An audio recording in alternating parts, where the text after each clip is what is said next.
जय हिंद साथियों, मैं अपने इस वीडियो में आपका पुनः स्वागत करता हूं।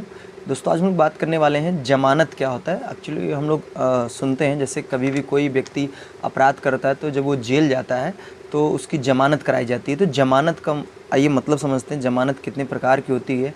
तो देखिए, जमानत का अर्थ जो होता है वो होता है रिहाई। मतलब जमानत का अर्थ होता है किसी भी व्यक्ति को किसी जगह से रिहा करना, उसको छोड़ना, तो वही होता है बेसिकली जमानत। तो आइए हम बात करते हैं जमानत है क्या। तो जमानत एक कहने का अर्थ है कानूनी प्रक्रिया होती है। इसमें क्या होता है कि कोई भी आपराधिक मामलों में अगर कोई व्यक्ति जेल में बंद है या थाने में बंद है तो उसको क्या किया जाता है, पुलिस की हिरासत से उसको रिहा किया जाता है। तो इसी को बेसिकली हम लोग जमानत कहते हैं। अब जो जमानत मिलती है वो हम कह सकते हैं कि कुछ रकम देनी पड़ती है, चाहे हम कोर्ट के माध्यम से जमानत लेते हैं या फिर थाने या जेल में जमानत लेते हैं, तो हमको क्या करना था, जमानत के प्रति हमें कुछ रकम देनी पड़ती है, तो तब जाके जमानत मिलती है। ठीक है। और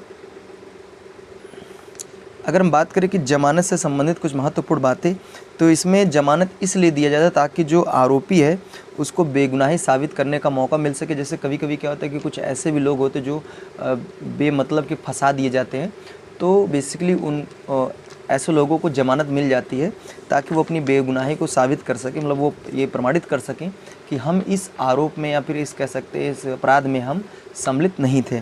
तो जमानत जो होता है इसका बेसिकली उद्देश्य ये होता है कि कोई भी अपराधी है तो उसको अपनी बेगुनाही साबित करने का मौका दिया जा सके ताकि वो अनावश्यक हिरासत में ना रह सके। अगर हम बात करें इसकी प्रक्रिया क्या, जमानत मिलती कैसी है, तो इसको हमें सबसे पहले अदालत में यानी कोर्ट में हमें अर्जी देनी पड़ेगी कि हमें ज़मानत चाहिए।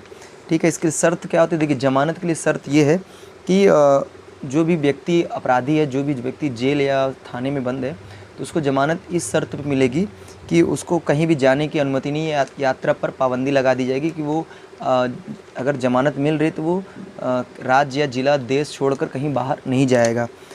और जब भी उसकी कह सकते जब पेशी होगी, जब उसकी तारीख होगी, तो उसको कोर्ट में हाजिर होना होगा। कुछ इन्हीं शर्तों के माध्यम से ज़मानत दी जाती है। अगर हम बात करें जमानत कितने प्रकार की होती है, जमानत बेसिकली मुख्य रूप से चार प्रकार की होती है। तो अगर हम बात करें पहली होती है नियमित ज़मानत। नियमित ज़मानत ये होता है कि जैसे मान लीजिए कोई व्यक्ति थाने में या जेल में बंद है तो उसको रिहा करना, ये होता है नियमित ज़मानत। ठीक है। और अगर बात करें कि जो नियमित ज़मानत मिलती है, जैसे मान लीजिए कोई व्यक्ति किसी अपराध में फंसाया गया या फिर कोई अपराध ही किया है मान के चलिए, तो जब वो जेल में बंद होता है तो उसकी रिहाई कराई जाती है, तो उसको बेसिकली हम लोग नियमित ज़मानत कहते हैं। और जो ये नियमित ज़मानत होती है बेसिकली सीआरपीसी के तहत सीआरपीसी की धारा 437 और 439 के तहत मजिस्ट्रेट या कोर्ट के द्वारा ज़मानत दी जाती है। अब बात करते हैं अगली जो ज़मानत होती है वो अग्रिम ज़मानत। देखिए, पहला तो नियमित ज़मानत हुआ, दूसरा होता है अग्रिम ज़मानत। अग्रिम ज़मानत कैसा होता है, जैसे मान के चलिए कोई व्यक्ति है और वो कोई अपराध किया है और उसको लगता है कि ऐसा अगर मैं जब पुलिस की हिरासत में जाऊंगा तो हम छूट नहीं पाएंगे, मतलब हमारी ज़मानत नहीं हो सकती है। तो वो क्या होगा कि गिरफ्तारी से पहले वो क्या करेगा, कोर्ट से जाकर वो ज़मानत ले लेगा। जैसे मैं एक एग्जांपल की बात करूं, अगर आप गंगा जल मूवी देखे होंगे तो उस मूवी में आपने देखा होगा कि जो एक किरदार निभा रहे थे बच्चा यादव या फिर बच्चा यादव करके कोई थे, तो उसमें जो किरदार निभा रहे थे वो एक मर्डर किए थे। तो उसमें क्या हुआ था कि वो हिरासत में, मतलब पुलिस की हिरासत में नहीं थे, पुलिस उनको खोज रही थी। ठीक है। तो वो क्या किए थे कि मतलब पहले से गए थे कोर्ट से अपना रिहाई करने के, जमानत करवाने के लिए, लेकिन वहाँ कोर्ट में ही पुलिस उनको क्या की, गिरफ्तार कर ली थी।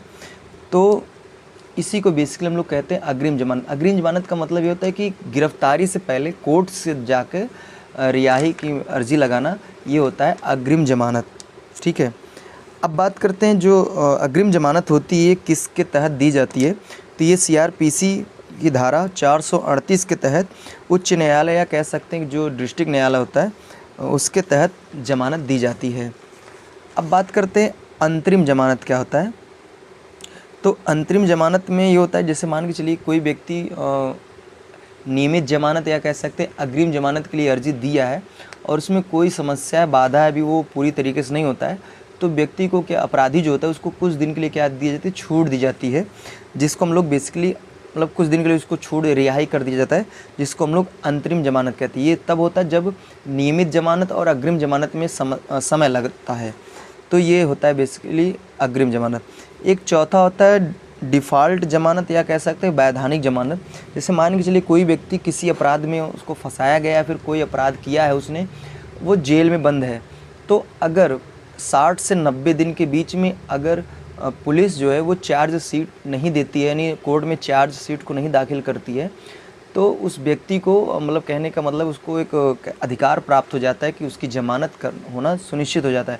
कि इसका अर्थ ये हुआ कि भाई 60 से 90 दिन में पुलिस ने चार्जशीट को फाइल नहीं किया है, इसका अर्थ ये कि व्यक्ति इस मामले में कह सकते हैं लिप्त नहीं था, इस वजह से पुलिस को उसके प्रति कोई सबूत नहीं मिल रहा है, तो इसके तहत वो ज़मानत पा जाता है। तो उसी को बेसिकली हम लोग वैधानिक ज़मानत या कह सकते हैं डिफ़ॉल्ट ज़मानत कहते हैं।